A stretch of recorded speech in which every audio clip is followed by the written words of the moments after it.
Oke, saya kira kita harus berbicara, kita mengutip, survei, Ya. yang dilakukan Litbang Kompas. Pak Prabowo ini memiliki tingkat kepuasan publik yang lebih tinggi ketimbang misalnya Pak Jokowi. Ya.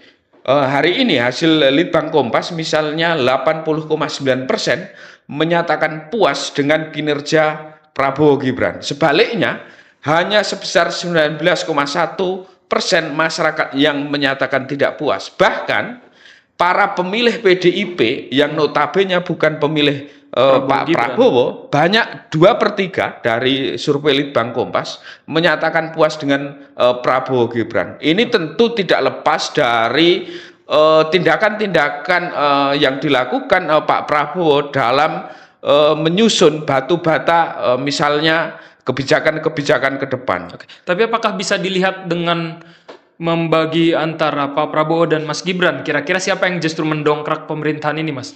Saya kira kalau kita lihat pemerintahan, ya ini paket, tentu yang kita lihat Prabowo Gibran, tetapi yang menjadi faktor determinan tentu presiden. Karena wakil presiden itu bisa bekerja atau bisa melakukan kerja ketika ada mandat dari presiden atau presiden mendapat halangan.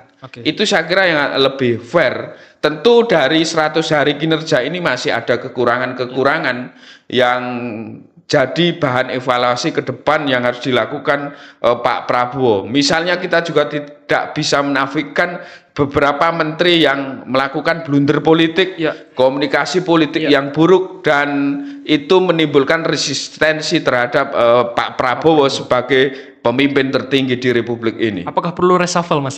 Ya, saya kira seiring perjalanan waktu reshuffle akan dilakukan, entah faktor kinerja dan faktor politis.